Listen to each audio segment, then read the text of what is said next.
You ask Tiger to calculate. This deals with linear inequalities with one unknown. The final result is x smaller than -2. Let's solve it step by step. Group all constants on the right side of the inequality. Subtract 5 from both sides.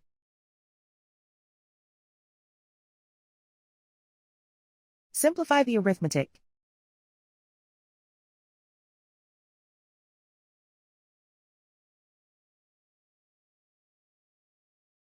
Isolate the x. Divide both sides by 4.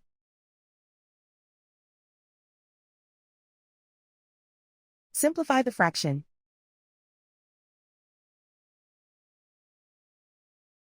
Find the greatest common factor of the numerator and denominator.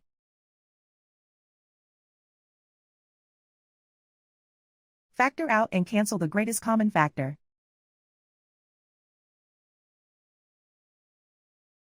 Plot the solution on a coordinate grid.